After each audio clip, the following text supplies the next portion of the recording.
All right, pianist, composer, arranger, all of the above. But I want to start with the fact that we're going to run a film of yours along the way forth. Mm-hmm. But we have to go back in time a little bit more to set the stage with what we have here, the way forth, and how this came about, a folk opera. Mm-hmm. And it started as you were transitioning your parents into a nursing home, mm-hmm. and you were studying genealogy in your family's history. Mm-hmm. And then what? Then what happened? Well, they just took a hold of me, these stories, trying to get answers to some of the questions, connecting those people's lives to the real events in the history of the state. So that was your family at the time, right? Yeah, and some of these stories are in the folk opera. You know, they're different songs or little snippets of women's lives through the last couple hundred years. But I was doing some genealogy research on some family that was at Fort Boonesboro, one of the initial white settlements of Kentucky. Your descendants. My or ancestors. Yeah, your ancestors. Yeah. You're a descendant up. And so I was trying to answer a question about this myth I'd always heard about the girls that were captured along with Daniel Boone's daughter, and in a famous kidnapping story. All the girls were brought home alive. And I was always told that I descended from one of those girls. Well, looking into it, it turns out that wasn't true. Mm. But I was descended from their stepmother and her son by a first marriage. So, you know, it took a little digging, but it was a situation where both of those parents had been married twice and had children from different marriages. So anyway, I was researching that and on Ancestry.com and other sources. When I stumbled on the story of Dolly, who was listed in the article on Elizabeth Calloway.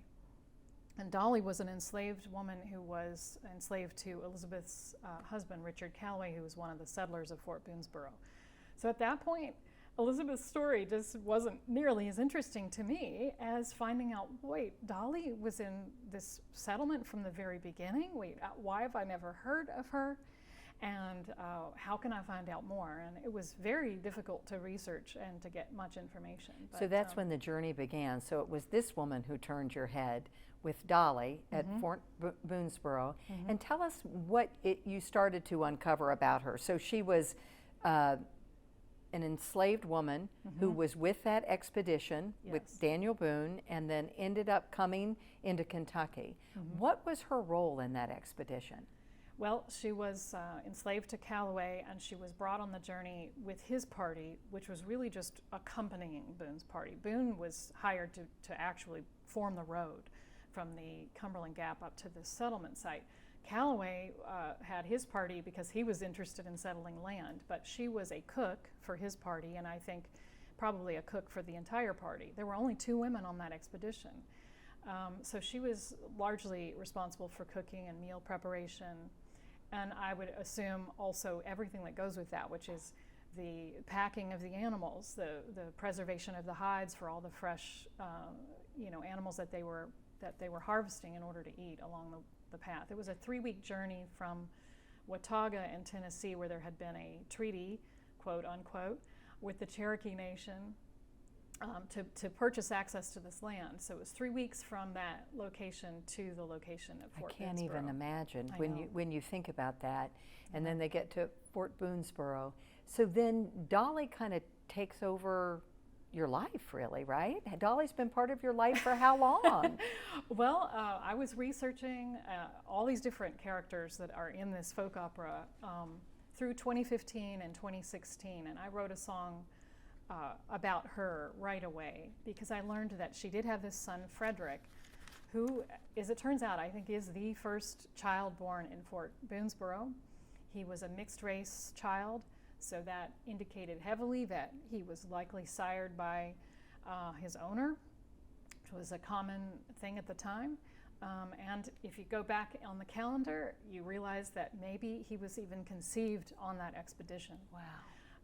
Because he was born in November of 1775. And so Dolly and Frederick were mentioned in a couple of early 1800s newspaper accounts of different types, and those were documented in a book, a fairly recent book by Harry Enoch. And you've got that. I was going to have you.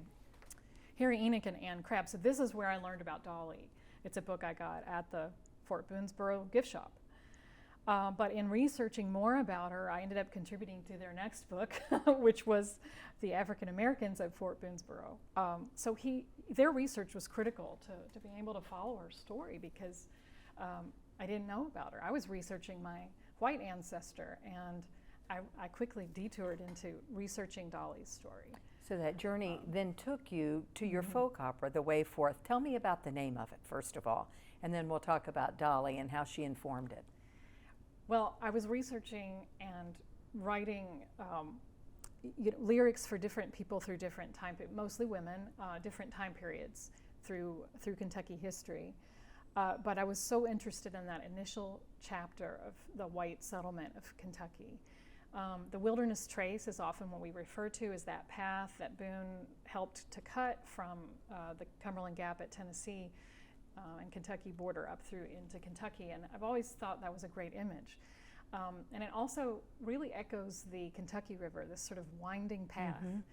And so I thought about calling the project Wilderness Trace, but I thought, well, that brings you right back into like period drama, and this opera includes voices all the way through the 20th century, so it really is more told from the perspective of a modern day woman recalling these stories of women from the past. So I was just looking for a title that echoed that idea of a winding path. So I love that. The Way Forth.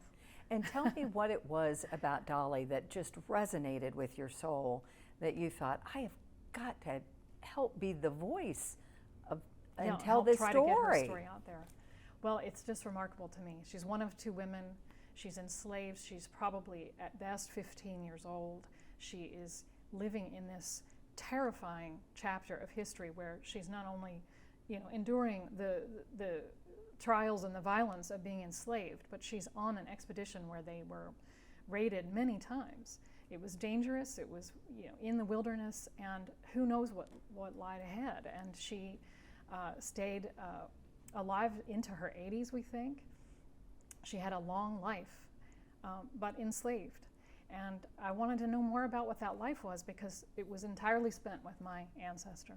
Interesting. And when Richard Calloway was murdered by the Shawnee in 1780, his widow, who's my ancestor, had to leave. I think it was considered too dangerous for her to stay. I think she took Dolly and some of her children with her to a nearby station that was settled by her older son, William Hoy. So then, when Elizabeth died, the younger Calloway, Keziah Calloway, took Dolly with her when she married James French, who lived in Montgomery County. So, women really couldn't own property unless they were inheriting it from their dead husbands. So this is how Dolly got passed through a couple of different generations to the French family. So we think that Dolly is likely buried in that French family cemetery. There are many unmarked graves there, and they're presumed to be enslaved people that were at the French estate. Let's talk about the fact that at Fort Boonesborough, one mission of yours was to have Dolly's name put on the monument there. And that's something you continue that work on, because it just said, it never said her name, right? Yes. There's a 1935 four-sided monument that sits at the original site at Fort Boonesborough that the DAR had put up, and it listed the people on that expedition. There are two women in that expedition, and they didn't get their names right. Susanna Boone was listed as Rebecca Boone, and Dolly was listed as a Negro woman. There's also at the bottom under her name is a Negro man. So I was also very interested in knowing who he was, and as it turns out, his name was Sam.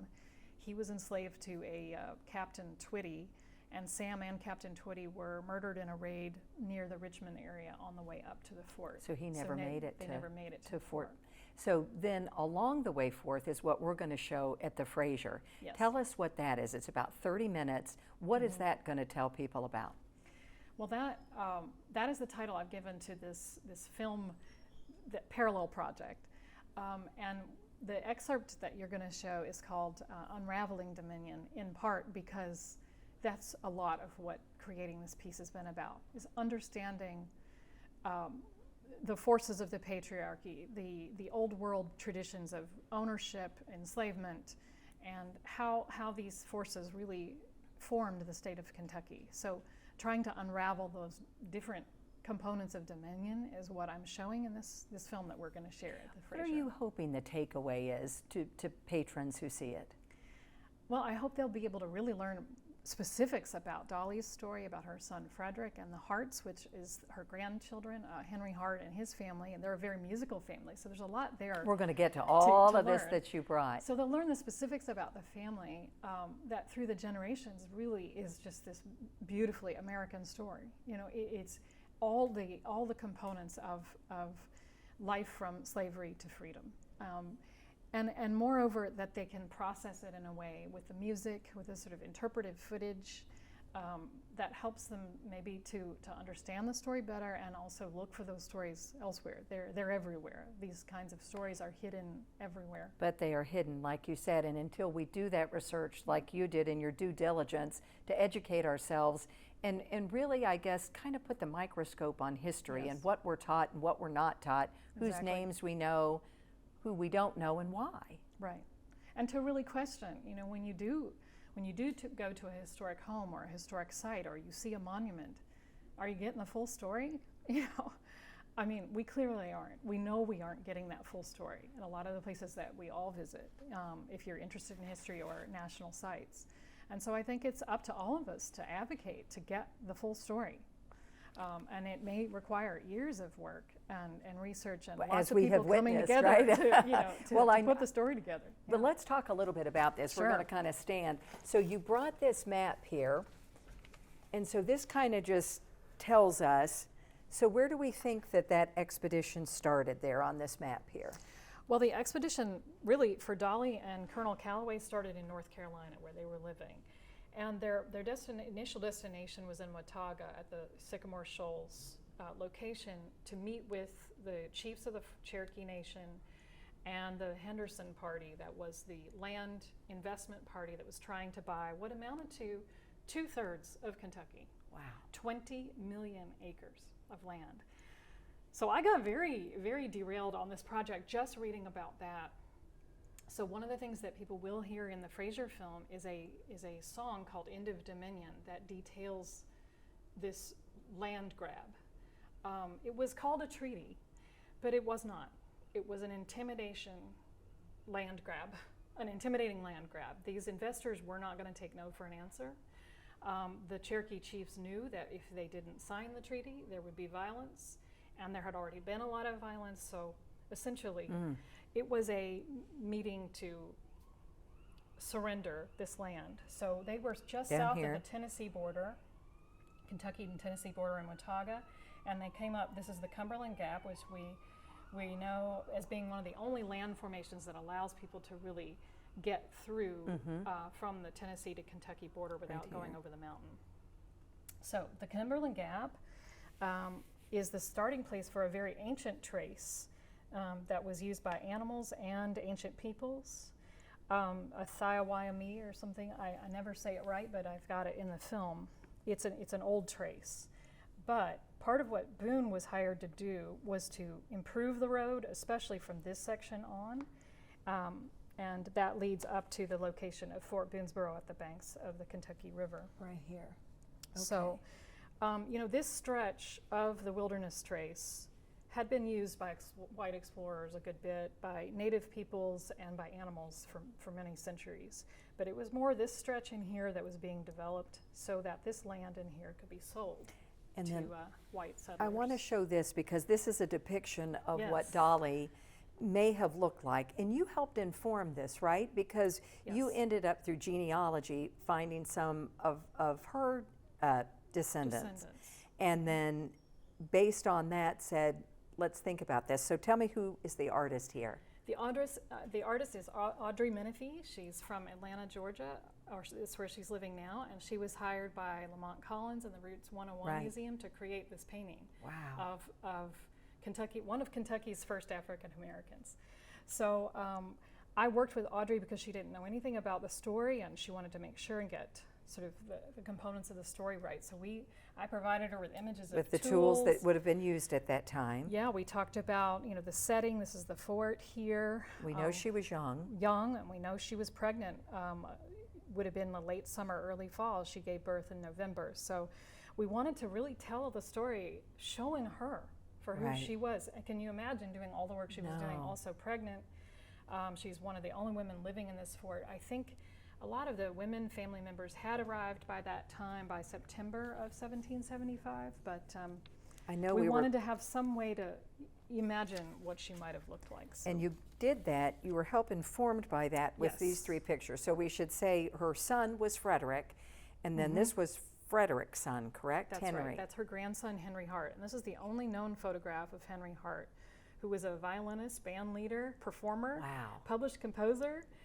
So this photograph is from 1901. It's the only photo I've ever been able to find. And this is 2 of his many daughters, both professional musicians. Hazel was a principal in Indianapolis Public Schools, and Myrtle was a professional harpist, which in and of itself was very No rare kidding. for a woman of mixed race heritage to be in national orchestras. She So played these with the stories just Metropolitan. you kept going, wow, Yes. wow. Well, that Dolly's grandson and all of her great-grandchildren were musicians. I just couldn't stop. I mean, of course, it was So a do we treat think Frederick, for me. Dolly's son, may have, well, I was going to say as a pianist and a musician, yeah, I was do you so think there's a excited. chance that Frederick perhaps was musical and we just don't know? I think it's likely. I think certainly in the early 1800s, people playing music, they would have learned from their family members. That's certainly how all my family members learned how to play, and how I learned how to play. Let's talk about this. So this So- would have been Dolly's grandson, Henry. Yes. Tell us about this. So Henry was playing music on the riverboats. He lived some in Indianapolis, some in Evansville, Indiana. And he started publishing songs in the 1870s. And I found this song, and I thought the name was hilarious. Because it makes me think of my brother and his love for ham, and the lyrics are very, it's a fun-loving. It's supposed to be like the last song of the night, and he calls it the great end song. I love that. So I actually took a verse from it and the chorus, and I arranged it in a medley that's on the way forth. So you'll hear Louisville's own Jecorey Arthur playing the part of the main singer in Good Sweet Ham, and Jecorey also does the voiceover for Frederick in the Dolly song. So you'll hear So both people of can those still get songs this, in the way forth. Yes. I mean, they can go to your website. And then the last thing I wanted to talk to you about, tell me about this letter, because when you found it, this really, you were like, okay, here it is. It talks about Frederick, right? It talks about Frederick and Henry. In ancestry research, there's so many things you can look at that give you a hint, but you sometimes they're wrong, or you need 2 or 3 hints that say the same thing to know that you're on target. And this letter from Robert Brown, who was formerly enslaved at the Orlando Brown House, was writing to a woman who was still enslaved there, and he mentions Frederick and Henry Hart are doing well. So it's one of these pieces of evidence from a person who would have known them, Right. lived at the same location they lived, that really proves they were family. And I also And had there's found the name Frederick and Henry right here. So when Yeah. you saw that, you were like, it's a piece of evidence. right. Yeah. And then there was census records that also put them in the same household, and it's definitely the same people. And then the death record of Henry Hart, proves that his parents were from Frankfurt, and it was just hard to make sure, do I have the right Henry Hart? Right. Do I have the right Frederick Hart? Because there's so few records for African Americans, especially pre-Civil War. Because oftentimes, if African Americans were in records, they weren't listed by name, or they're only listed by the first name.